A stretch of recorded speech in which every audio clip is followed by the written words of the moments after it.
Hermano, dice la palabra que en los postreros días los días serán más cortos. A mí me parece que fue ayer que tuvimos el pasado culto, el pasado domingo. Dice la palabra del Señor aquí en el Salmo número 149. Cantad a Jehová cántico nuevo, su alabanza sea en la congregación de los santos. Alégrese Israel en su Hacedor. Los hijos de Sión se gocen en su Rey. Alaben su nombre con danza, con pandero y arpa a él canten, porque Jehová tiene contentamiento en su pueblo y hermoseará a los humildes con su salvación. ¿Cuántos dicen amén a esto? Yo te voy a invitar a que te pongas en pie. Ese amén apenas se escuchó. Dice, porque Jehová tiene contentamiento en su pueblo y va a hermosear nuestro corazón. Amén.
mente 10.000 razones que tenemos para alabar al Señor, ¿verdad?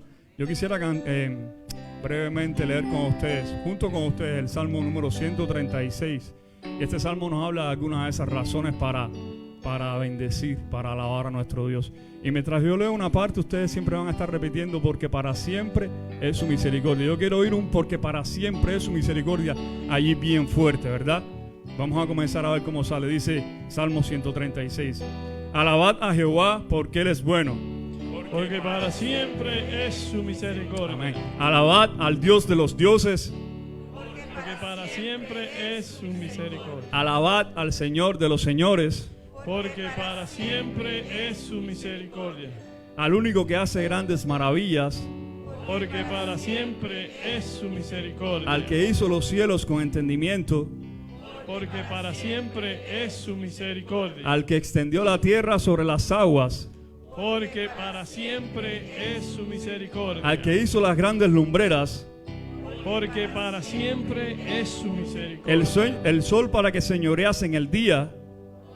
Para siempre es su misericordia. La luna y las estrellas para que señorease de noche. Porque para siempre es su misericordia. Al que hirió a Egipto y a sus primogénitos. Porque para siempre es su misericordia. Al que sacó a Israel de en medio de ellos. Porque para siempre es su misericordia. Con mano fuerte y brazo extendido. Porque para siempre es su misericordia. Al que dividió el mar rojo en partes. Porque para siempre es su misericordia. E hizo pasar a Israel por en medio de él. Porque para siempre es su misericordia. Y arrojó a Faraón y a su ejército en el mar rojo. Porque para siempre es su misericordia. Al que pastoreó a su pueblo por el desierto. Porque para siempre es su misericordia. Al que hirió a grandes reyes. Porque para siempre es su misericordia. Y mató a reyes poderosos. Porque para siempre es su misericordia. A Sehón, rey amorreo. Porque para siempre es su misericordia. Y a Og, rey de Basán. Porque para siempre es su misericordia. Y dio la tierra de ellos en heredad. Porque para siempre es su misericordia. En heredad a Israel su siervo. Porque para siempre es su misericordia. Él es el que en nuestro abatimiento se acordó de nosotros. Porque para siempre es su misericordia. Y nos rescató de nuestros enemigos. Porque para siempre es su misericordia. El que da alimento a todo ser viviente. Porque para siempre es su misericordia. Alabad al Dios de los cielos. Porque para siempre es su misericordia. Te invito a cantar 10.000 razones, hermano.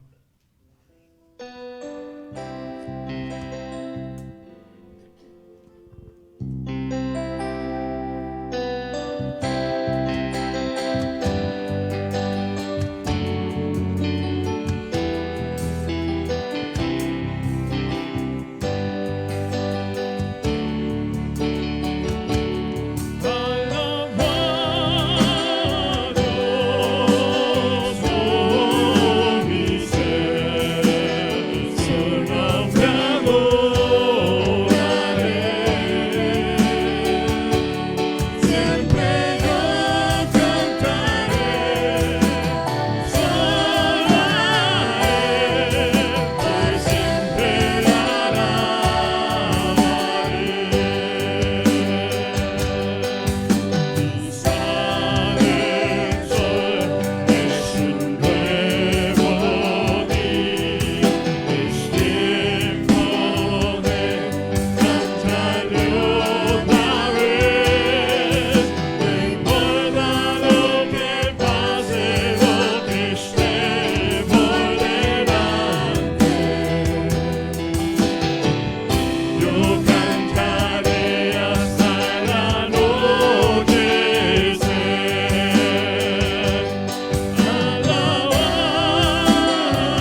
mis razones yo encontraré. Alábalo. Alabad a Dios, oh mi ser. Recibe alabanza a Dios. Recibe nuestra adoración, Señor.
Permite, Señor, que mientras estemos en esta tierra podamos adorarte solo a ti, Señor. No importa lo que pase, no importa lo que esté por delante. Y te damos gracias, Señor. Te damos gracias porque todo esto que estamos viviendo, todo esto que está viviendo el mundo, Señor, tú lo dijiste en tu palabra. Tú lo dijiste, Señor, cuando anunciaste, Señor, cómo serían los últimos días. Y sabemos que tu regreso está cerca. Y sabemos que tú vas a venir por tu pueblo. Y sabemos, Señor, que nuestra herencia está en los cielos. Nuestra ciudadanía está en los cielos. Y te adoraremos solo a ti, Señor. Permite que durante todo este tiempo aquí en la tierra podamos entender, podamos saber y podamos proclamar que Jesucristo es el Señor. Amén. Que Jesucristo es eterno, que Jesucristo reina y vive por los siglos de los siglos. Que nuestra alma te adore, que nuestro ser te exalte, que todo lo que respira alabe al Señor. Y que tu pueblo, Señor, te dé alabanza. Y que tu pueblo te glorifique en medio de cualquier situación. En medio de cualquier situación que estemos viviendo, Señor. Que seamos apercibidos en esto. Hoy queremos darte adoración en este lugar. Hoy queremos levantar nuestras voces, queremos levantar nuestra alma y decirte gracias porque tú has sido bueno, gracias porque serás bueno, porque esa es tu palabra y es tu promesa. Te bendecimos, te honramos. Gracias, papá, por tantas bendiciones. En el nombre de Jesús. Amén. Amén. Hermanos, pueden sentarse y te invito a cantar seguidamente este himno que dice: brilla en el sitio donde estés. No importa ahí, si en tu trabajo, si en la escuela, incluso si manejando. No sé a cuántos les pasa que están manejando y de repente como que a mí se me sube un poquito la ira cuando me hacen algo. Pero el Señor dice: brilla en el sitio donde estés. Entonces yo me voy a acordar de este himno también cuando esté ahí manejando, ¿verdad?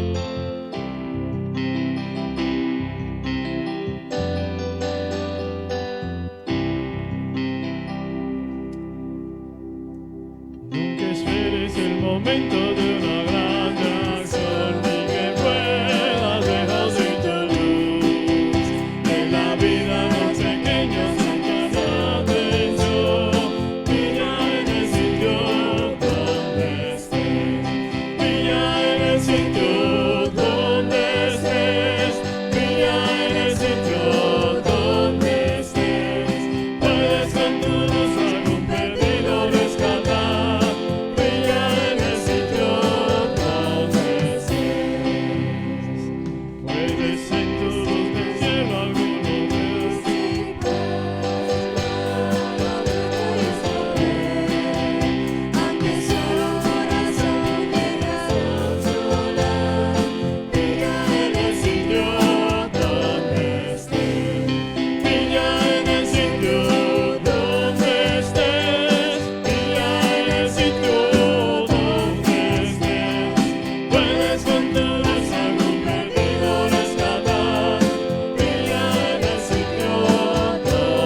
ponerte en pie en esta mañana para tener así la lectura bíblica. Va a estar en el Evangelio de Mateo, capítulo 5, y vamos a estar leyendo verso 13 al 16. Nos unimos todos en el 16. Dice el 13: vosotros sois la sal de la tierra, pero si la sal se desvaneciere, ¿con qué será salada? No sirve más para nada, sino para ser echada afuera y hollada por los hombres. Vosotros sois la luz del mundo. Una ciudad asentada sobre un monte no se puede esconder. Ni se enciende una luz y se pone debajo de un almud, sino sobre el candelero, y alumbra a todos los que están en la casa. Todos juntos: así alumbre vuestra luz de los hombres, para que vean vuestras buenas obras y glorifiquen a vuestro Padre que está en los cielos. Padre, alabamos tu nombre y te damos gracias por esta palabra que hemos leído, Señor. Gracias porque tú nos confrontas con ella, Señor. Tú dices en ella que si perdemos nuestro sabor, vamos a ser echados afuera y vamos a ser hollados. Pero no queremos ser así, Señor. Queremos mantener nuestro sabor, queremos ser sal, queremos ser luz, queremos ser la diferencia en este mundo, Señor. Te pedimos que tú primeramente perdones nuestros pecados, perdones nuestras faltas, Señor, y que tengas a bien, Señor, prepararnos, Señor, y también que nosotros seamos apercibidos para esta misión de ser sal y de ser luz, mi Dios. Oramos y te pedimos todo esto en el nombre de Jesús, tu Hijo. Amén. Amén. Se pueden sentar y mientras ahí cantamos este himno, vamos a invitar a todos aquellos que hayan traído su ofrenda que pasen aquí adelante y la puedan ir depositando ahí en la mesa.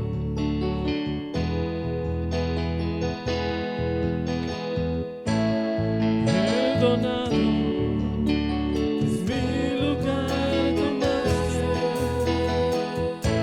soy aceptado.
que brilla en todo lugar, no la puedes esconder, no te puedes callar ante tal necesidad.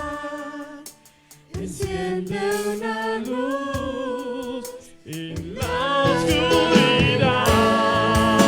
Enciende una luz, déjala brillar. La luz de Jesús, la luz de Jesús, que brilla en todo lugar. No te puedes callar.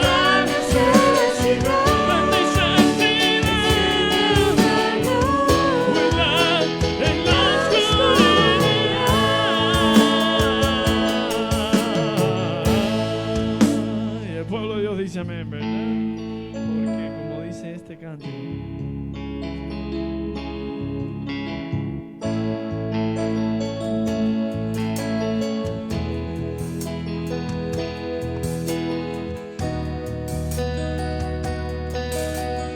oh perfecto, inigualable Dios, amor inexplicable, tu reino inigualable.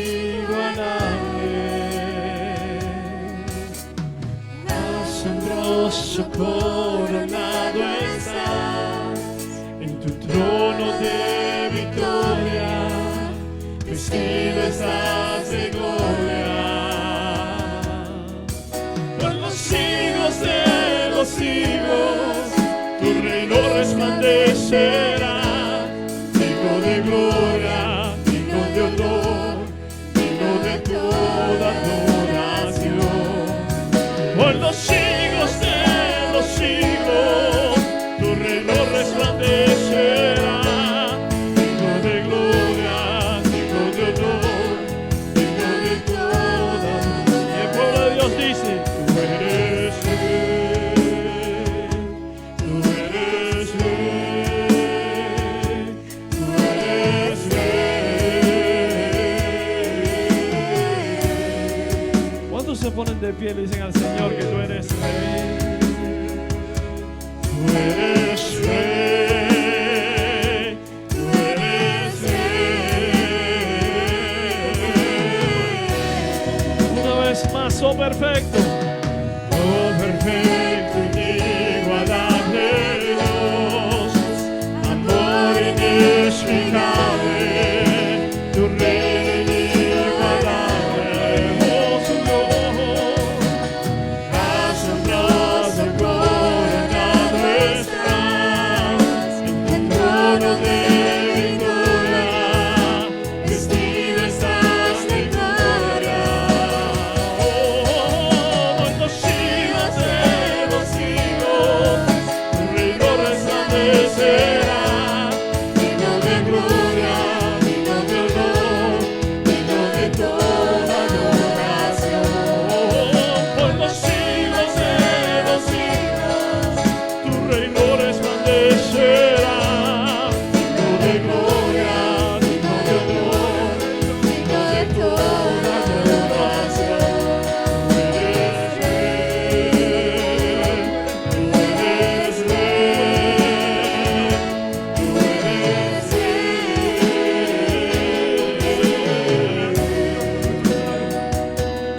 Hoy perfumamos tu trono, hoy perfumamos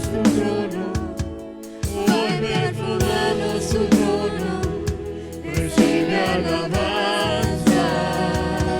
Hoy perfumamos tu trono, hoy perfumamos tu trono, hoy perfumamos tu trono, recibe alabanza.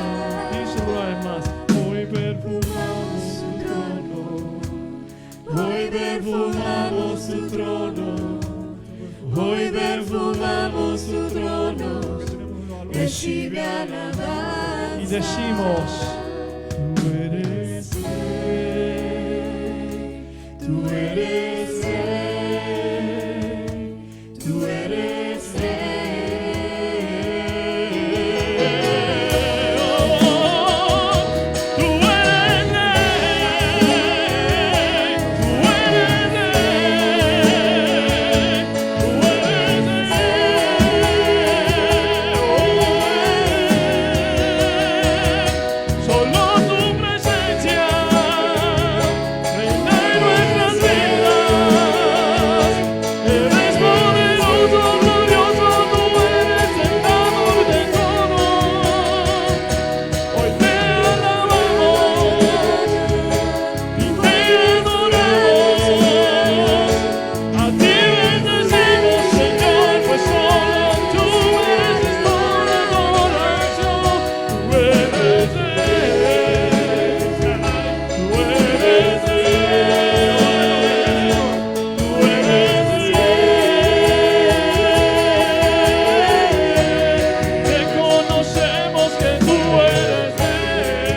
dice: Señor, yo reconozco que tú eres Rey.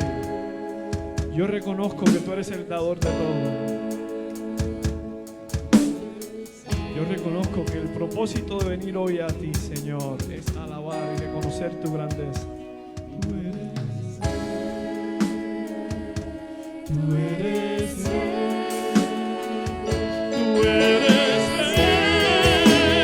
Oh Señor, tú eres Rey. Hoy perfumamos tu trono. Hoy perfumamos tu trono. Hoy perfumamos tu trono. Recibe alabanza. Hoy perfumamos tu trono. Hoy perfumamos tu trono. Hoy perfumamos tu trono. Recibe alabanza. Tú reinas en toda majestad, en toda gloria, Señor. Y no importa lo que el mundo quiera promover, Señor. No importa cuánto pecado, no importa quién quieran ellos creer, Señor. Tú eres Rey, Señor. Amén. Tú eres Rey, Señor. Y Gloria, nuestro corazón a ti te va a cantar. Y nuestros labios a ti te van a alabar. Porque tú eres el Rey, Señor. Sin importar, dice tu palabra, ante ti se doblará toda rodilla y toda lengua va a confesar la grandeza de tu nombre. Un día va a llegar. Y ese día está llegando, Señor. Sin importar si creen o no creen, Señor, toda lengua va a confesar la grandeza de tu nombre, Dios eterno. La grandeza de tu nombre, Jehová de los ejércitos. Y por eso te alabamos y te damos gracias en esta hora. Señor. Alabamos tu nombre, en el nombre de Jesús. Amén. Amén. Pueden sentarse. Amén. Gracias, hermanos. Y vamos a aprovechar ahora, ¿verdad? Este momento, vamos a tener este tiempo maravilloso donde nos acercamos a la mesa del Señor. Yo le voy a pedir a los hermanos que siempre me ayudan, ¿verdad?, a ministrar en este tiempo, que ellos pasen al frente. Y siempre es un gozo, ¿verdad?, para nosotros como iglesia invitar a todos aquellos que han creído en Cristo Jesús como Señor y Salvador, a todos aquellos que en obediencia también al Señor han descendido a las aguas del bautismo, a que puedan participar de este maravilloso momento donde compartimos dos elementos, ¿verdad?, el pan y el vino. Yo voy a pedirle a mis hermanos, primeramente, que ellos le puedan repartir a cada uno de ustedes. Ahora estamos usando estos sets donde viene todo por esta cuestión del COVID, ¿verdad? Así que voy a esperar a que cada uno de ustedes tenga los elementos en su mano para entonces compartir la palabra de Dios, orar y poder tener este tiempo. Voy a pedirle a mis hermanos que me ayuden en esta mañana. Quizás si el hermano Alberto pudiera darme una ayudita también acá.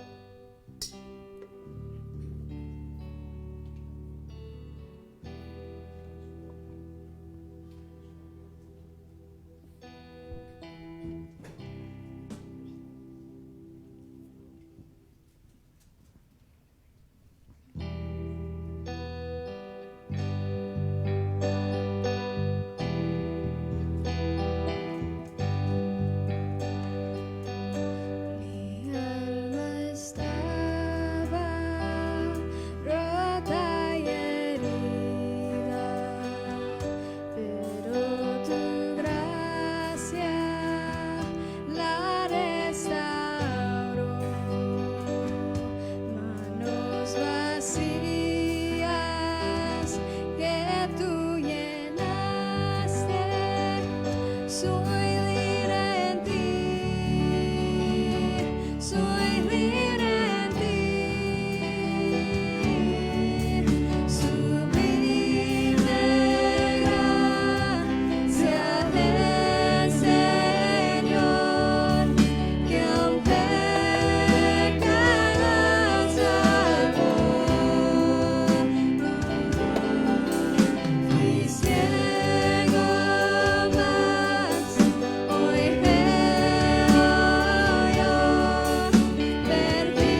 escribe el apóstol Pablo en su carta a los Corintios.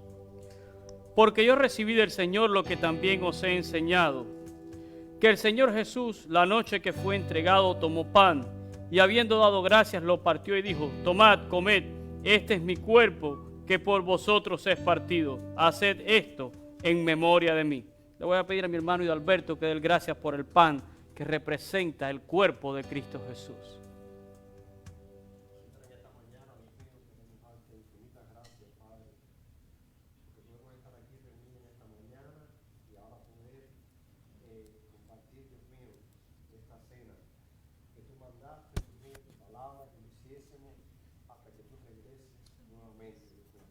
Te damos gracias por el pan, Señor, porque significa allí tu cuerpo partido, Dios mío, por tus clavos en la cruz del Calvario, Dios mío, para perdonar todos nuestros pecados, Señor.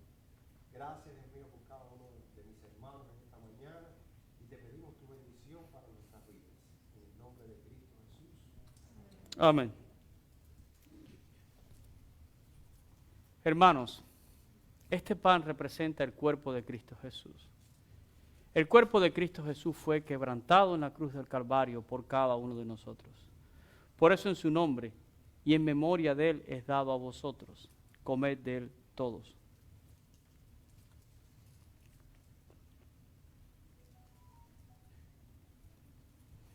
Asimismo tomó también la copa después de haber cenado, diciendo: esta copa es el nuevo pacto en mi sangre. Hacer esto todas las veces que la bebiereis en memoria de mí. Yo le voy a pedir a mi hermano Julián Vidal que él dé gracias, Julián Martín, perdón, que él dé gracias por la copa que representa la sangre de Cristo Jesús. Gracias, Padre Santo. Te damos gracias por esta copa, Señor. Gracias por esta oportunidad, Padre Santo, que tenemos de recordar tu sacrificio, Padre, ese sacrificio que te diste en la cruz del Calvario, Señor. Te bendecimos, te alabamos, Señor, te glorificamos, te damos las gracias, mi Dios. Y te pedimos que tú bendigas esta copa, mi Dios, en el nombre de Jesús. Gracias, Señor. Amén. Amén.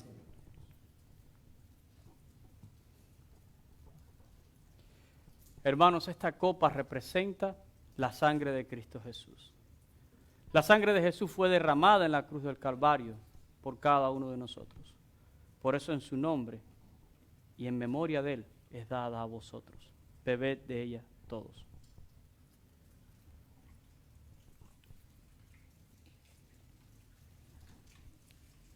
Así pues, todas las veces que comieres este pan y bebieres de esta copa, la muerte del Señor anunciáis hasta que Él venga. Vamos a orar. Padre, te damos gracias por este maravilloso momento. Gracias por poder compartir con tu iglesia, Señor, la iglesia que tú compraste con este sacrificio. Por esta iglesia, Señor, tú entregaste tu cuerpo que fue quebrantado y derramaste tu sangre, Señor, allí en la cruz, para traer la salvación, para traer la redención. Y cuando participamos de estos dos elementos que representan ese cuerpo y esa sangre, Señor, estamos trayendo a la memoria tu sacrificio, pero estamos proclamando que únicamente por medio de ese sacrificio hay salvación. No hay otro medio, no hay otro camino, no hay otra verdad. Tú, Señor, y solo tú, a través de ese sacrificio, pudiste expiar de manera efectiva el pecado del hombre delante del Dios eterno. Gracias te damos, Jesús. Gracias por este momento. Que siempre sea algo especial poder recordar cómo tú nos amas y cómo te entregaste por cada uno de nosotros. Y que siempre sea nuestro privilegio poder declarar y poder confesar públicamente, Señor, el nombre de Cristo Jesús. En tu nombre oramos, Señor. Amén y amén. Gracias, hermanos.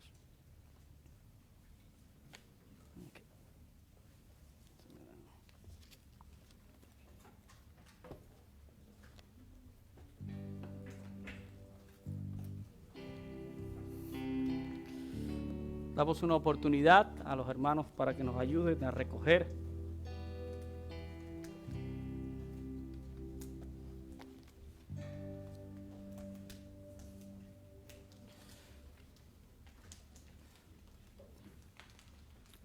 Pues le damos la bienvenida a todos, ¿verdad?, a la casa del Señor en esta mañana. No sé si habrá alguna persona entre nosotros hoy que nos estuviera visitando por primera ocasión. Yo creo que echando un vistazo, ¿verdad? Todos hoy somos acá de la casa.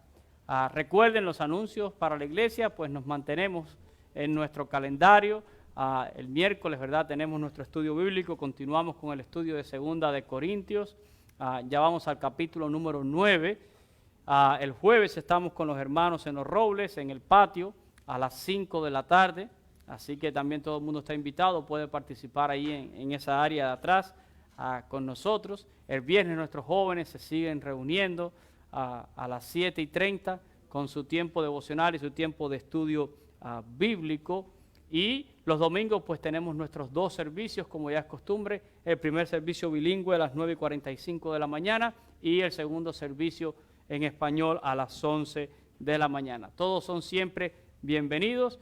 Ya se aproximan fechas, ¿verdad?, de celebración cristiana. Desde ahora no voy a dar detalles, pero sí les digo algo. Vamos a tener, como todos los años, nuestro desayuno del Día de Acción de Gracia y vamos a tener nuestro servicio de Acción de Gracia. No vamos a permitir, ¿verdad?, que la pandemia nos siga lastimando y nos siga dañando todas nuestras actividades y todas las cosas, ¿verdad?, que normalmente hacemos como iglesia. Así que estaré dando anuncios en lo que vamos avanzando en el mes, pero sepa todo el mundo y vaya apartando ese tiempo porque sí tendremos desayuno con todas las medidas, con todas las cosas y tendremos nuestro servicio de Acción de Gracia. No nos vamos a callar, ¿verdad? No vamos a dejar de agradecer a nuestro Dios. Y ya también se aproxima pues la celebración de las Navidades y por ahora puedo decir que el día 18, viernes 18, vamos a estar en el daycare que está detrás del Pollo Tropical, aquí en la 107 y Flagler, ¿verdad? Ahí donde está el Food Star, el supermercado, pues allí vamos a estar en ese daycare. Estamos haciendo un trabajo conjunto con ellos, con los niños del daycare y también pues con la banda de la iglesia. Y va a ser una tremenda oportunidad de cantarle a la comunidad villancicos, ¿verdad?, de Navidad. Y después de un año tan difícil, pues hablar de nuestra esperanza en Cristo, ¿verdad?, para todas las personas. Así que les invito a que ese día usted vaya allí también y se sume al coro, porque aunque va a cantar la banda, vamos a cantar todos y vamos a proclamar que Cristo nació a este mundo para traer salvación, ¿verdad? No vamos a callar el nombre de Cristo Jesús. Hoy voy a continuar con esta serie acerca de los valores cristianos. Ya estamos terminando un poquito todo esto, pero hoy voy a tocar algunos puntos que yo creo que algunas personas pudieran pensar que son puntos controversiales, porque reconozco que hay otras personas que tienen puntos de vista o pensamientos diferentes. Y quizás más de uno estará diciendo, bueno, si el asunto es controversial, ¿no sería mejor no tocarlo para no generar confusión, para no generar disensión o divisiones? Y yo entiendo que muchos tienen esa preocupación y yo creo que es una preocupación legítima, pero me preocupa más cómo el diablo detrás de una aparente piedad está silenciando la voz de la iglesia y silenciando la voz de muchos líderes que deberían de estar proclamando y diciendo la verdad de Dios. No podemos permitirle al diablo que anule la voz de la iglesia. Y a mí me preocupa la postura del silencio. Me preocupa mucho esa postura, porque por mantener una aparente unidad en el cuerpo, y digo que esta unidad es aparente porque al final todo el mundo tiene una opinión. Lo único que la gente se la calla, pero eso no quiere decir que usted no la tiene. Todo el mundo tiene una opinión. Ahora, la voz de la iglesia no se puede silenciar ante el error y ante la mentira. Y la voz de la iglesia no es para apoyar las opiniones de un grupo o de otro grupo. No, la voz de la iglesia no es para eso. La voz de la iglesia es para predicar el evangelio y la verdad de Dios. Punto. No existe para otra cosa, para alabar a Dios y para predicar su evangelio. Pero seguimos en este tiempo, ¿verdad? Este tiempo que es un tiempo de mucho calor en cuanto al debate sobre los valores. Todo esto está en tela de juicio. Y yo tengo que confesar que a mí a veces me hierve la sangre con algunas cosas que escucho. Y digo me hierve la sangre porque yo soy un ser humano también.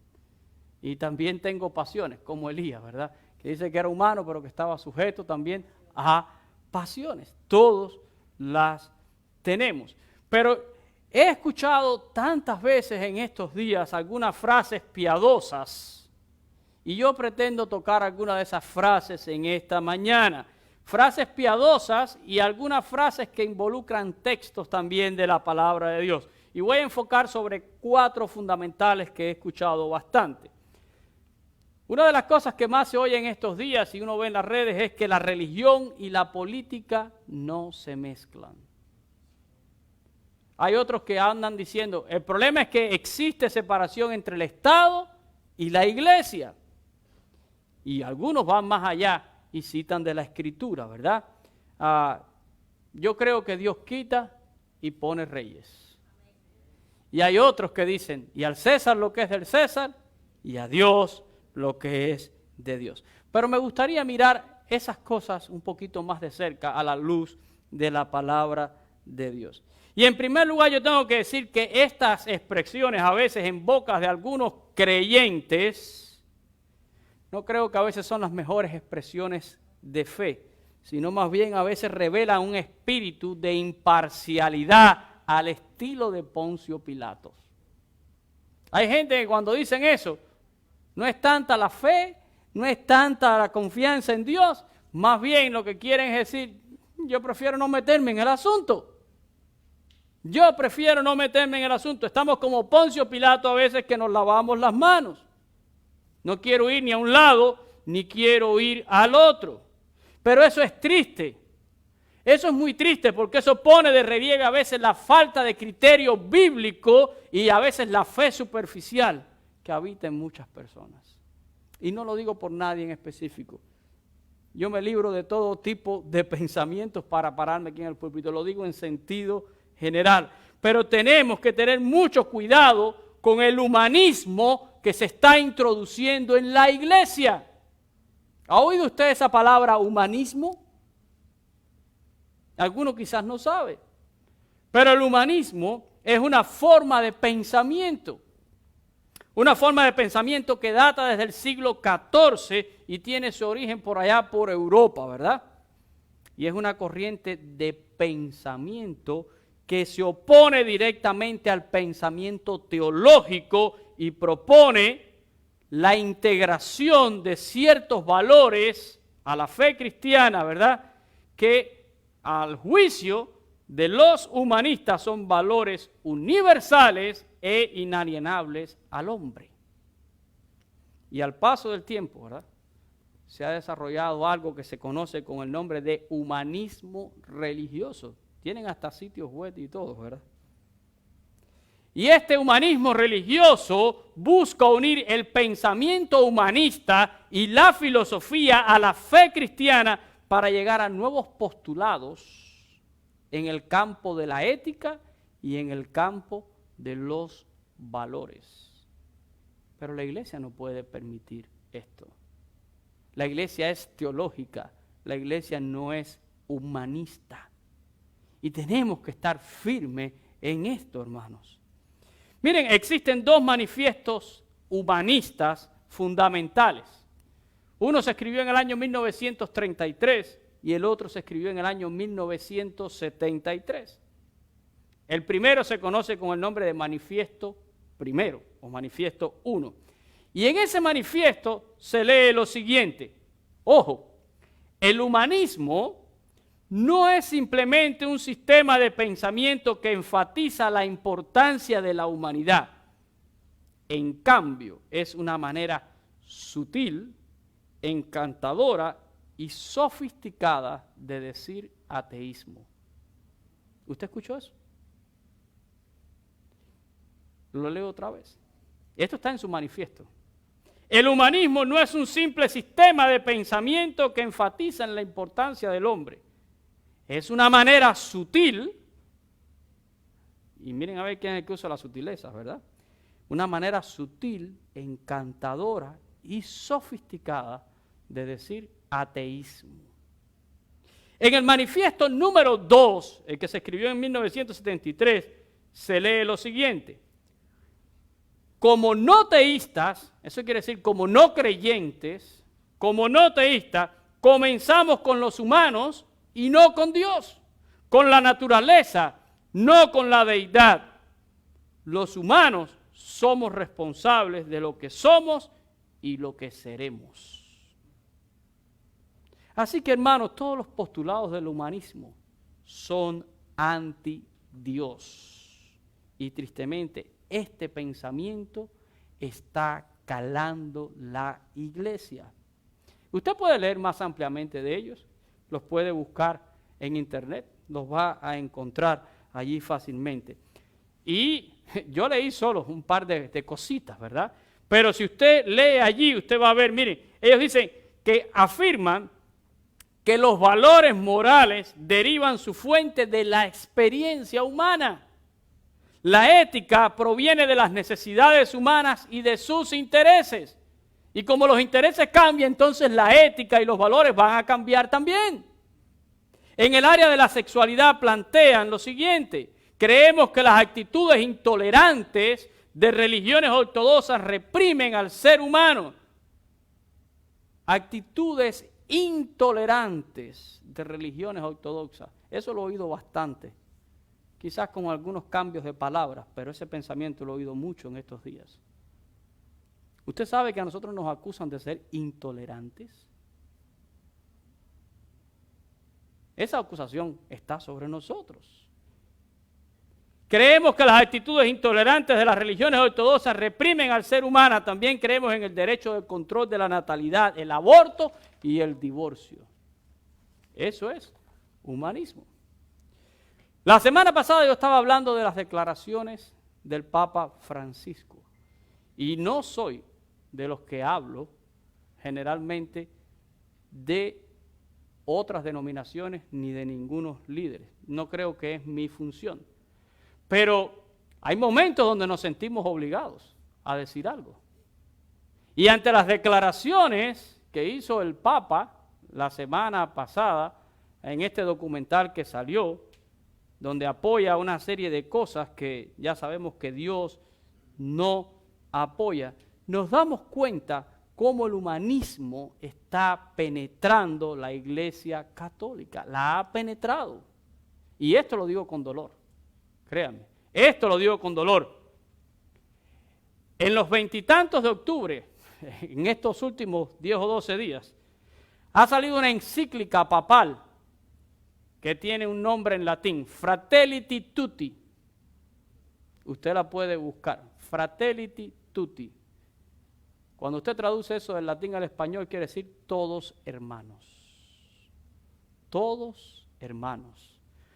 Esa encíclica papal, cuando usted la lee, y está disponible en internet, y de hecho le estoy diciendo, búsquela y léala, y no solo la lea, analícela. Y dígame si usted no va a llegar a la conclusión de que ese documento es la antesala del mismo anticristo, ¿verdad? Del gobierno del anticristo. Porque ahí se está apelando a un gobierno mundial, ahí se está apelando a un gobierno que tenga influencia sobre todos los seres humanos, ahí se está apelando a un tipo de humanismo que incluye todas las cosas. El nombre lo dice, Fratelli Tutti, todos hermanos, no importa. Y mucha gente, porque el título es muy atractivo, claro que quisiéramos que todos fuéramos hermanos. Yo quiero que todos seamos hermanos, pero que seamos hermanos en Cristo. Que seamos verdaderos hijos de Dios, nuestro Creador. Pero estamos promoviendo un mundo que está interesante. Y nosotros tenemos que abrir los ojos porque la palabra de Dios nos advierte. No estamos aquí para estar mirando las cosas y reírnos. Lo que yo estoy diciendo en esta mañana, créanme que no tiene ninguna gracia. Es algo muy serio. Es algo muy serio. El humanismo ha penetrado ampliamente el pensamiento teológico de la Iglesia Católica, pero también ha empezado a introducirse en las filas evangélicas. También, ¿verdad? Ya tenemos muchísimas denominaciones y concilios que aprueban, y sabemos, ¿verdad?, esto, que aprueban cosas que sabemos nosotros que Dios aborrece. Es así. Y nosotros los cristianos a veces pretendemos estar como que aquí no está pasando nada. No está pasando nada. Es la ley de la negación, pero sí está pasando. Sí está pasando. Quiero hablar de las expresiones que mencioné al principio. Y yo quiero que usted realmente lo piense. ¿Qué de esta expresión que la religión y la política no se mezclan? ¿Ha oído usted decir eso? O usted a lo mejor es uno de los que lo dice también. Pero déjeme decirle que esta es una de las mentiras más sutiles que Satanás le ha hecho creer a muchísimas personas. Esta expresión se ha convertido en un escudo para evitar dar una opinión en la cual yo me arriesgo a veces a ser rechazado porque la otra persona puede tener una opinión diferente. Entonces, mira, mejor no hablamos de eso, porque política y religión no se mezclan. ¡Qué fácil! ¡Qué fácil lo resolvemos! Sin embargo, yo creo que el problema radica en que muchas veces cuando nosotros opinamos, le damos más la impresión a la gente de que somos políticos y no cristianos. A veces se nos ponen las venas así, las arterias, ¿verdad? Para defender un partido político o una persona y no se nos pone así a veces para defender a Cristo. Y no se trata de política y no se trata de partido, se trata de nuestra fe, hermanos. Se trata de nuestra fe. Abra los ojos. No estamos hablando de política. Para los cristianos es imposible escapar al impacto de sistemas de gobierno donde todos nosotros vivimos. Cada cual vive en un país, cada cual vive bajo un gobierno. No somos del mundo, dijo Jesús, pero vivimos en el mundo. Es imposible escapar. Déjese de esos pensamientos, ¿verdad? Déjese de esas ideas bonitas de que no se mezcla. Dígame usted que la política de este país, para bien o para mal, no ha afectado su vida de alguna manera. Dígame que no. Nadie pudiera negar eso. Daniel, por ejemplo. Daniel y sus amigos, ellos no escogieron ir a Babilonia. Más allá de que Dios permitió la deportación en su propósito eterno, porque Dios lo permite todo, ¿verdad? Y tiene una voluntad que va por encima de todo eso. Pero ellos llegaron allí porque un rey caldeo llamado Nabucodonosor conquistó su tierra.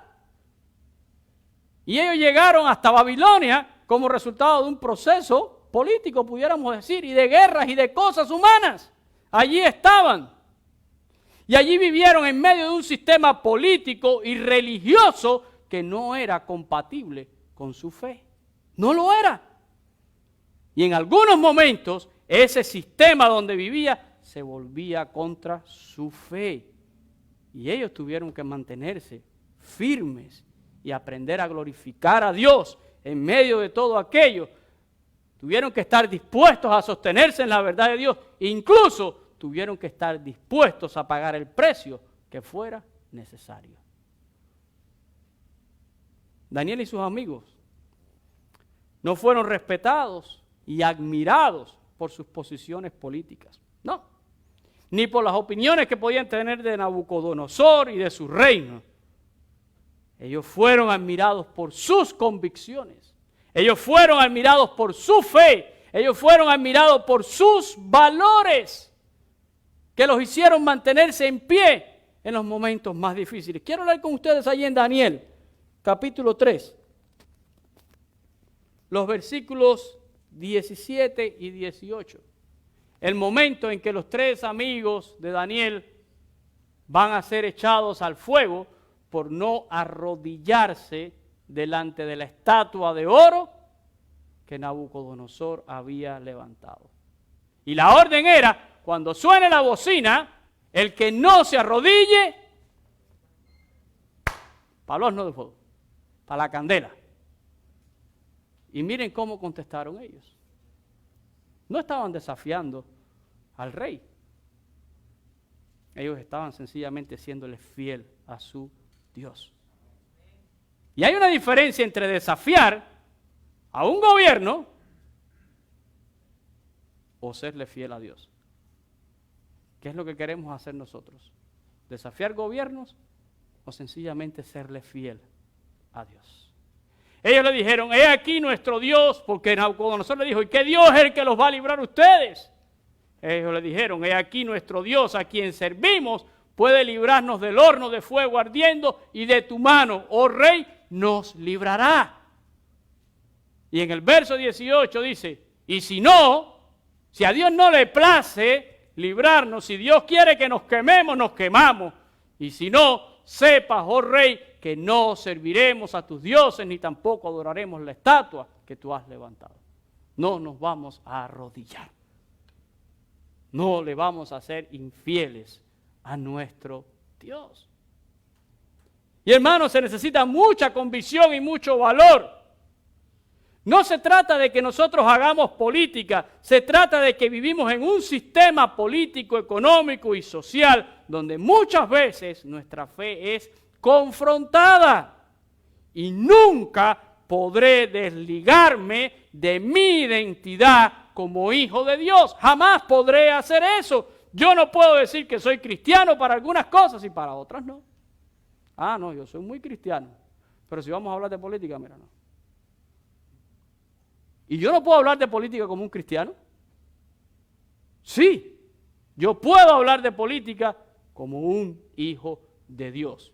Y yo puedo honrar a mi Dios en eso. No crea más esa mentira, porque con esa mentira el diablo lo único que está pretendiendo es silenciar la boca de los creyentes. Silenciar la voz de la iglesia. Y la voz de la iglesia no es para apoyar ni partidos ni hombres, es para predicar la verdad de Dios. Quizás la mejor manera de decir esto es, el cristiano se mueve dentro de sistemas políticos, no fundamentalmente como políticos, porque no lo somos, sino que nos movemos como hijos de Dios para reflejar en todo momento, ya sea de hecho o de palabra, el carácter y la verdad de Dios. Así lo hizo Daniel y así lo hicieron sus amigos allá en Babilonia. Ellos no eran políticos, pero en todo momento reflejaron a Dios y se mantuvieron en su fe. La segunda frase que he oído tanto en estos días es esta. Aquí existe separación del Estado y la iglesia. Y eso es una verdad. Y déjenme decirle que es una verdad que yo sostengo, apoyo y aplaudo. Qué bueno que en este país hay separación del Estado y la iglesia. Porque muchas calamidades llegaron a la iglesia cuando Constantino hizo, ¿verdad?, de la iglesia cristiana la religión oficial del Imperio Romano. Ahí comenzaron muchas calamidades a la iglesia. Sin embargo, yo creo que muchos no entienden este principio. Este principio no establece que el creyente no tiene una participación en el gobierno como ciudadano. No establece eso. Este principio lo único que establece es que la iglesia no recurre al poder civil ni los recursos del Estado para llevar adelante su ministerio, al mismo tiempo que el Estado le debe protección y completa libertad a la iglesia. Eso es lo que establece este principio. Pero este principio no nos exime de nuestro deber ciudadano. Nosotros debemos participar y debemos reflejar nuestros valores. Sí, hágalo, hermano. ¿Y qué decir de aquellos que siempre están diciendo que Dios quita y pone reyes? Estos son muy comunes. No, porque yo estoy orando para que Dios haga su voluntad y Dios es el que quita y pone reyes. Eso parece muy piadoso, ¿verdad? Pero déjeme decirle que es una posición muy fácil. Es una posición que tiene cierta apariencia de piedad. Porque usted dice, es verdad que este hermano es un hombre de oración. Y además un hombre que confía y deja todo en las manos y en la voluntad de Dios. Y tanto la oración como el confiar en Dios es algo correcto en la vida de un cristiano. Yo no estoy diciendo lo contrario, ¿verdad? Pero vamos con calma, porque aquí estamos citando de la Biblia. Es claro para mí lo que dice el apóstol Pablo en su carta a los romanos, que es donde está este texto, ahí en el capítulo 13, ¿verdad? Es muy cierto. Todo gobierno humano es puesto o permitido por Dios. No hay duda.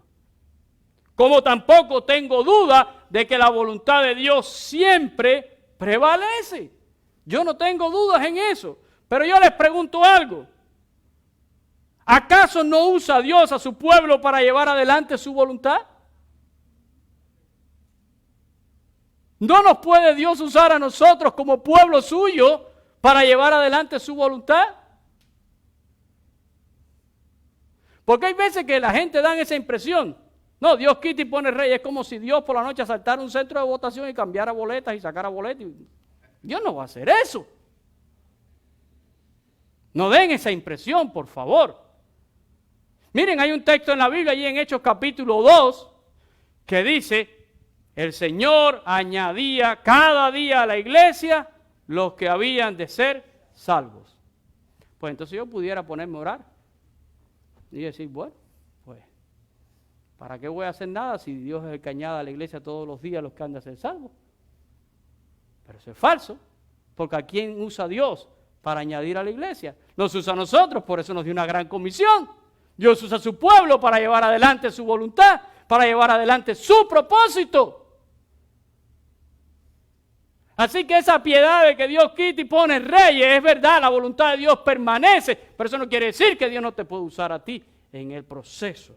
Es más, hermano, la Escritura, ¿verdad?, nos da base para pensar que los cristianos tenemos que estar sincronizados con la voluntad de Dios y como tal nos movemos y actuamos en todas las esferas de este mundo. Se espera que usted esté sincronizado con la voluntad de Dios, que usted sepa lo que a Dios le agrada y que en todo momento y en toda esfera de este mundo usted actúe de acuerdo a eso.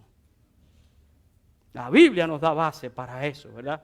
Usted no lee en la Biblia, y esto me lo dijo alguien, usted no lee en la Biblia que el apóstol Pablo tuvo que ir a votar. Ese fue un argumento que me dieron. Pero déjeme decirle que esto no es un punto teológico. No es un punto teológico válido, para nada. ¿Saben por qué? Porque Pablo no vivía en una democracia. Pablo vivía bajo un yugo. Pablo vivía bajo un imperio romano que gobernaba de una manera férrea. Pero si quieren usar ese argumento, yo lo puedo usar también. Y yo tendría un par de preguntas que hacerle al que piense así. Y son válidas estas preguntas y creo que son pertinentes. Si el apóstol Pablo viviera en nuestros días, ¿votaría sí o no? No me lo responda, respóndaselo usted, por favor. Si el apóstol Pablo viviera en nuestros días en una democracia donde fuera un ciudadano, y Pablo era bueno usando sus derechos como ciudadano, cuando tuvo que apelar a su ciudadanía romana no lo pensó dos veces. Si el apóstol Pablo viviera en nuestros días, ¿votaría sí o no? Si él tuviera un voto. Si usted piensa que sí, le hago una segunda pregunta. Si usted piensa que no, hasta ahí llegué con usted. Pero si usted piensa que sí, yo le haría otra pregunta. ¿En base a qué usted cree que votaría el apóstol Pablo? No me lo conteste a mí, contésteselo usted. ¿En base a qué? Y yo creo que son preguntas que son válidas. Piénselo. Hay quienes dicen al César lo que es del César y a Dios lo que es de Dios. Eso lo han citado también muchos en estos días. Y estas palabras las refiere el propio Señor Jesucristo. Lo hace en un momento donde está siendo tentado, donde le están poniendo una trampa y le están haciendo esta pregunta. ¿Es lícito que le paguemos tributos al César? Tributos son impuestos, son taxes. ¿Qué ustedes creen si les preguntan eso a ustedes? Claro, la pregunta era maliciosa para Jesús. Si decía que sí, la gente se iba a volver en contra de Jesús, porque a ellos no les gustaba pagarle impuestos al César. Si decía que no, iban a acusar a Jesús delante de los romanos. Pagar impuestos no les gustaba a los judíos. No querían pagarle impuestos a los romanos. Pero déjenme decirle que los impuestos no les gustan a nadie. ¿O acaso aquí alguno de ustedes cuando cobra se echa tremenda risa cuando ve el cheque ahí, verdad? Y ven en la parte de abajo que le metieron tremendo mochazo ahí, como decimos nosotros, ¿verdad? Que le quitaron casi $100 en su cheque y a veces más a algunos, ¿verdad? Bueno, que le quiten más porque gana más. No proteste, ¿verdad? ¿Ve? Pero así somos los seres humanos.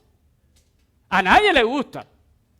Y esa pregunta se le hicieron a Jesús. Pero la respuesta es interesantísima y todo el mundo conoce esa respuesta. ¿Qué dijo el Señor? Al César lo que es del César y a Dios lo que es de Dios. Ahora, si bien Jesús en esta respuesta hace una separación entre Dios y el César, no prohibió que la gente cumplieran con una obligación social que tenía, con un deber social, que era pagar impuestos. El cristiano le da al César, el César representa al gobierno. Nosotros le damos al gobierno lo que tenemos que darle al gobierno. Y le damos a Dios lo que tenemos que darle a Dios. Pero Jesús no dijo, denle a Dios nada más y al César no le den nada. El Señor no hizo eso. Cuidado, porque a veces citamos equivocadamente y usamos equivocadamente los textos de la Biblia. Y esto no es un buen texto para decir que no voy a votar o que los cristianos no debemos de hacer esto. Pero más allá de todas estas frases y de todos estos textos bíblicos citados para apoyar nuestras posiciones a veces en este debate, para decidir si voy a participar o no voy a participar, si soy de un lado de la ecuación o soy de otro lado, todos deberíamos de preguntarnos algo. ¿Qué dice la palabra de Dios al respecto? ¿Estamos los cristianos llamados a participar en estos debates? ¿O debemos callarnos la boca y mantenernos al margen solo orando? ¿Debemos saltar al ruedo o debemos quedarnos viendo los toros de la barrera? ¿Qué ustedes creen? ¿Qué ustedes creen? Yo quiero regresar a nuestra lectura devocional, allí en el Evangelio de Mateo. Allí Jesús le habla a sus discípulos y les dice claramente dos cosas. Dos cosas que ellos son para este mundo. Y le dijo literalmente, vosotros sois la sal de la tierra y vosotros sois la luz del mundo. Vosotros sois la sal de la tierra y vosotros sois la luz del mundo. Pero, y pudiéramos hacer allí, ¿verdad? Casi siempre cuando yo escucho un sermón de esto, lo escucho a partir del versículo 13. Pero nunca saque un texto de su contexto. Nunca lo saque, ¿verdad? Y déjenme decirle que estas afirmaciones llegan inmediatamente después que Jesús ha pronunciado las bienaventuranzas. Jesús le está hablándole a una multitud de seguidores. Porque cuando Él dice, vosotros sois la sal de la tierra y vosotros sois la luz del mundo, deberíamos preguntarnos, ¿a quién se lo está diciendo? Pues se lo está diciendo a muchísimas personas que estaban allí, ¿verdad? Escuchando. Sus discípulos. Y Jesús viene dando esta parte que nosotros conocemos dentro del Sermón del Monte como las bienaventuranzas. Ahora bien, miren el contexto más inmediato a estas afirmaciones. Son las dos últimas bienaventuranzas. Estas palabras de que somos la sal de la tierra y la luz del mundo llegan inmediatamente después de que Jesús dice las dos últimas bienaventuranzas. Y en esas bienaventuranzas Jesús le dice a sus discípulos que son dichosos los que padecen persecución por causa de la justicia, y que somos dichosos cuando por causa de Él nos vituperan y nos persigan y digan contra nosotros toda clase de males, mintiendo. El Señor nos dice que deberíamos gozarnos y alegrarnos, porque nuestro galardón es grande en los cielos, porque se repite lo mismo que le hicieron en el pasado a los profetas. Vamos a leer ese texto ahí en Mateo 5 ahora, del 10 al 12. Dice, bienaventurados los que padecen, ¿qué cosa? No es bienaventurados los que le tiran flores. Bienaventurados los que padecen persecución por causa de ¿qué? De la justicia. Porque de ellos es el reino de los cielos. Bienaventurados sois, discípulos míos, dice el Señor, cuando por mi causa os vituperen y os persigan, cualquier parecido a la época real, pura coincidencia, y digan toda clase de mal contra vosotros, mintiendo. Verso 12, él dice, gozaos, gózate y alégrate cuando eso pase, porque el galardón es grande, ¿dónde? No es aquí en la tierra, ¿verdad? Y dice el Señor, porque así persiguieron a los profetas que fueron antes que vosotros, ¿verdad? Antes de vosotros. Los profetas. Jesús nos está diciendo que nosotros como sus discípulos podemos padecer las mismas cosas que padecieron en el pasado, ¿quiénes? Los profetas de Dios. ¿Y quiénes fueron los profetas? ¿Qué hicieron? Fueron hombres de Dios llamados, y Dios los envió a comunicar la palabra, a decir la verdad de Dios, a amonestar al pueblo, a sus reyes y a enfrentar todo tipo de errores y mal que se oponían a Dios y a su palabra. Y eso no fue fácil. Eso no fue fácil. Muchos de ellos expusieron sus vidas de manera muy valiente. Tanto así que el autor de Hebreos los coloca en la colección de los héroes de la fe. Hebreos capítulo 11, versos 32 al 34. ¿Y qué más digo? Porque el tiempo me faltaría contando de Gedeón, de Barak, de Sansón, de Jefté, de David, así como de Samuel y ¿quién? Y los profetas, que por fe conquistaron reinos, hicieron justicia, alcanzaron promesas, taparon bocas de leones, apagaron fuegos impetuosos, evitaron filos de espada, sacaron fuerzas de debilidad, se hicieron fuertes en batallas y pusieron en fuga ejércitos extranjeros, ¿verdad? Pregúntale a Elías cuando tuvo que huir de Acab y de la persecución que le había puesto su esposa Jezabel, la famosa Jezabel. Pregúntenle a Elías si fue fácil cuando tuvo que enfrentar a los profetas de Baal y de Acera, allí en el Monte Carmelo. Solito. 400 y 450. 850 en su contra. Todo para hacer volver el corazón del pueblo a Dios. Todo para sostener delante del pueblo la verdad de Dios. Pregúntenle a Elías si fue fácil eso. Pregúntenle a Micaías si fue fácil cuando a él lo pusieron preso por profetizar la derrota y la muerte del rey Acab. Pregúntenle a Isaías si fue fácil enfrentar a Israel por su idolatría. Pregúntenle a Ezequiel si fue fácil enfrentar a Jerusalén con todas sus abominaciones. Pregúntenle a Jeremías si fue fácil enfrentar a Ananías, un falso profeta que había hecho que el pueblo, ¿verdad?, siguiera y confiara en mentiras. No fue fácil. Y muchos de ellos pagaron precio y tuvieron que huir por llevar la verdad de Dios. Jesús está diciéndole a sus discípulos, ¿saben? Ustedes les van a hacer lo mismo. Les van a hacer lo mismo por defender y proclamar la verdad. Pero Jesús les dice, pero serán bienaventurados, dichosos por eso, Y debemos aprender a gozarnos y a alegrarnos, porque la Biblia dice que nuestro galardón será grande en los cielos por sostenernos en la verdad del Hijo de Dios. Sin embargo, es en este momento, cuando Jesús está diciendo esto, ¿verdad?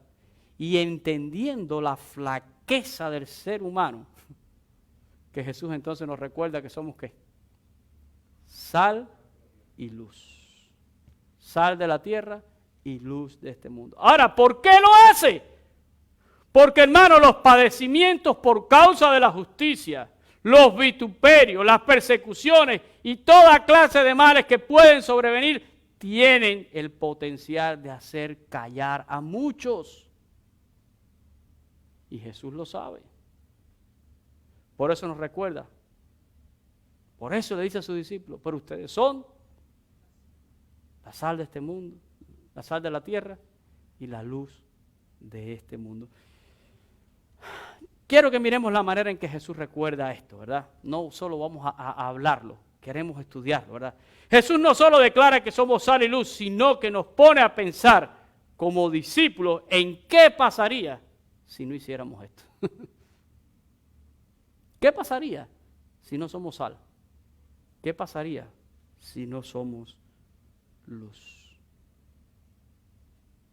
Y Jesús dice que una sal desvanecida, ¿qué pasa?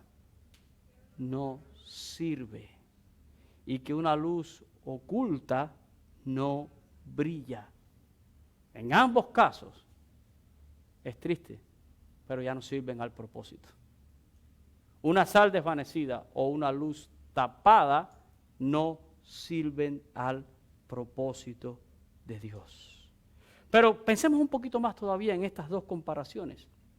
La sal en los tiempos de Jesús era usada, además de para dar sabor, era usada para conservar, para evitar corrupción. La sal era antiséptica en su uso. Por eso Jesús dice, una sal desvanecida no sirve para nada, es tirada afuera y es hollada. Porque una sal que no tenga ese salitre no servía. No evita la corrupción. Como un cristiano que se niega a ser sal. El que se niega es sal desvanecida. Y tenemos que entenderlo, ¿verdad? Es para evitar corrupción. Y en el caso de la luz no era encendida para ser colocada, dice Jesús, debajo de un almud, ¿verdad? Un almud era una especie de cubeta, era como una cubeta, un cubo, algo que también a veces se usaba para poner comida de animales. Un recipiente, un almud es un recipiente. Usted tomaba y ubíquense en qué era una luz en los tiempos de Jesús. Era un candelabro de aceite. Y Jesús está diciendo, tú no enciendes un candelabro de aceite y lo tapas. ¿Para qué lo encendiste? Esa luz no sirve para nada, no alumbra en ningún lugar.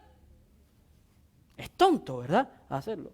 Así que un cristiano que pretende vivir su vida como si fuera un agente encubierto y que nadie sepa nunca cuál es su verdadera identidad, es uno que no sirve al propósito de Dios.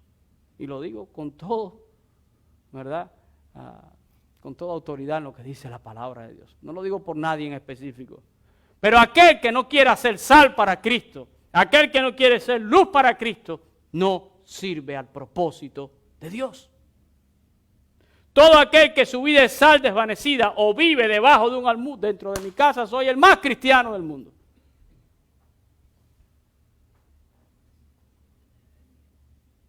Dentro de mi casa leo la Biblia todos los días, oro con mi familia y todo perfecto. En mi casa no se levanta la voz, en mi casa, pero cuando saco de la puerta para afuera nadie sabe que yo soy cristiano. Es más, algunos se sorprenderían en mi centro de trabajo si saben que yo voy a la iglesia. Yo he visto eso. Y que yo sepa, Dios todavía no tiene un departamento de agentes secretos. Al contrario. Jesús te dice, eres sal. Eres luz. Y tú tienes que dar ese sabor. Y tú estás ahí para ayudar a preservar de la corrupción. Y tú estás ahí para alumbrar donde hay tinieblas. ¿Quién te dijo que te quiero como un agente secreto? ¿Por qué callarnos la verdad de Dios?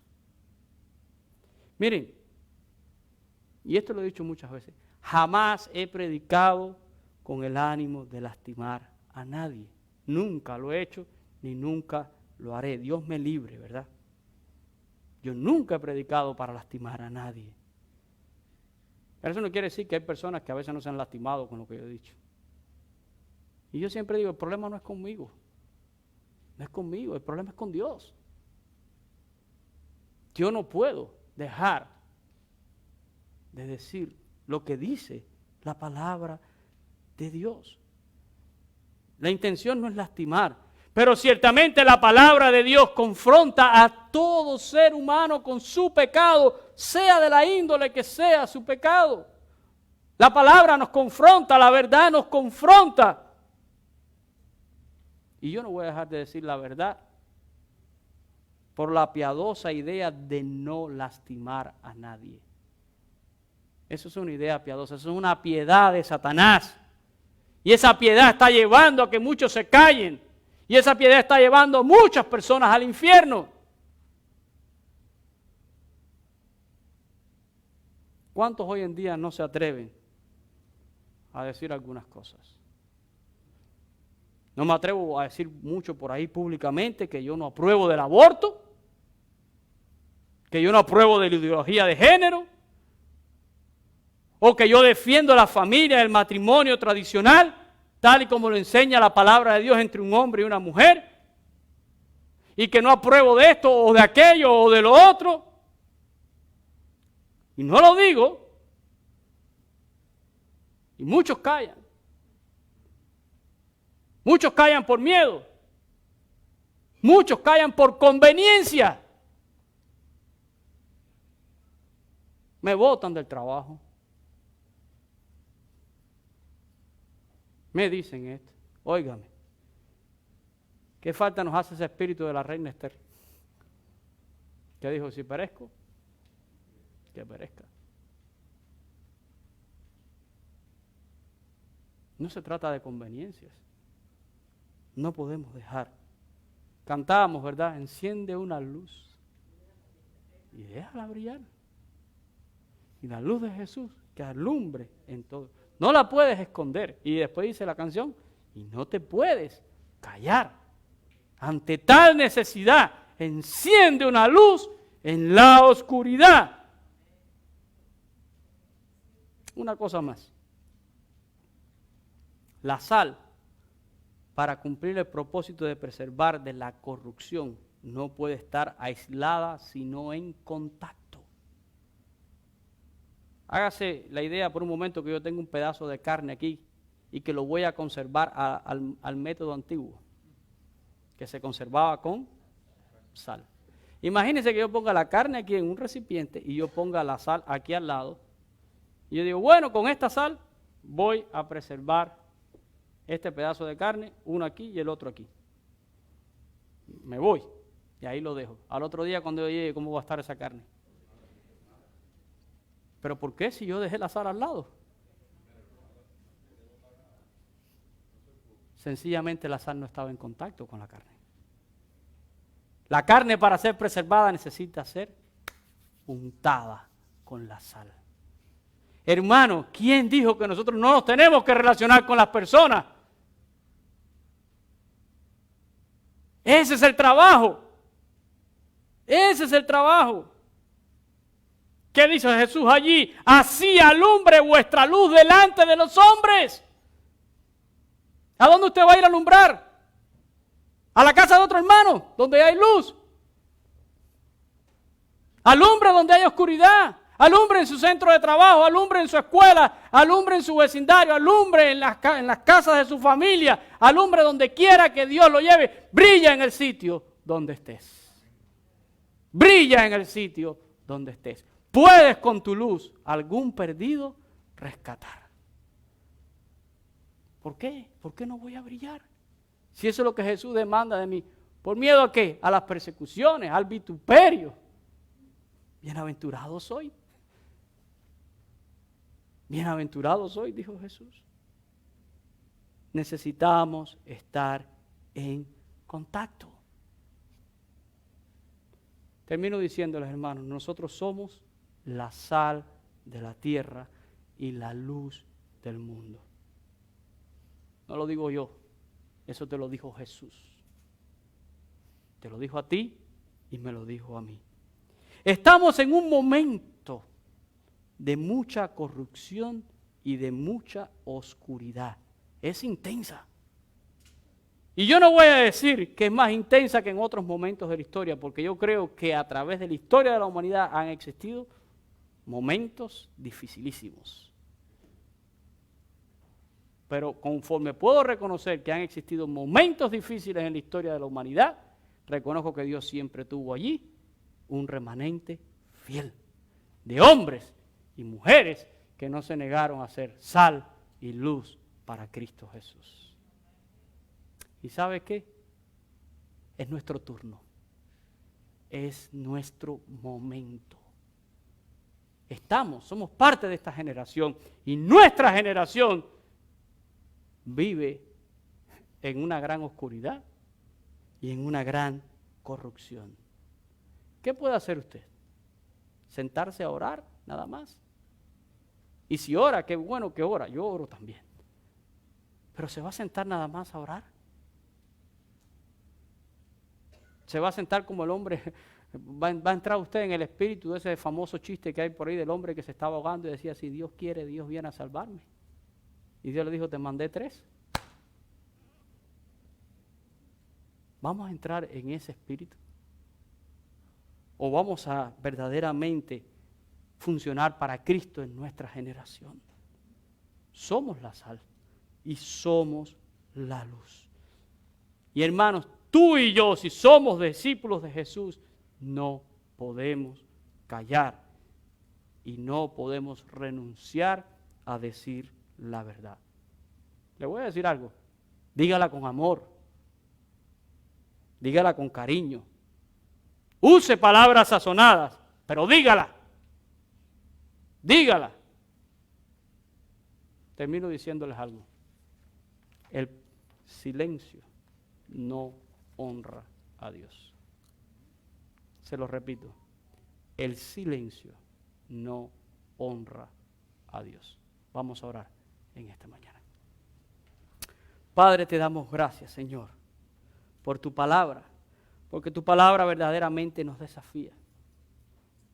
Perdónanos, Jesús, por todas las veces que hemos callado, por todas las veces que quizás por miedo a persecución, al vituperio o a toda clase de mal, Señor, hemos renunciado a ser sal y luz. Perdónanos si nuestra vida en algún momento ha sido una sal desvanecida o una luz escondida debajo de un almud. No es lo que tú esperas de nosotros. Señor, no somos de este mundo, pero vivimos en el mundo. Y por una razón tú nos tienes aquí. Vivimos en una generación oscura, corrupta. Y somos nosotros los que tenemos la verdad y debemos compartirla y alzarla y proclamarla en todo momento. La verdad confronta, pero la verdad hace que las personas puedan volverse también a ti. Algunos, Señor, la desechan. Líbranos, Señor, del pensamiento humanista que está invadiendo a la iglesia. Líbranos de todas esas cosas que quieren redefinir nuestros nuevos valores. No, Señor. ¿Quiénes somos? Nuestra identidad y nuestros valores vienen de ti y de tu palabra revelada y no van a cambiar. Son inmutables. Permanecen para siempre. El cielo y la tierra van a pasar, pero tu palabra jamás pasará, Señor. Ayúdanos a sostenernos en la verdad de Cristo Jesús.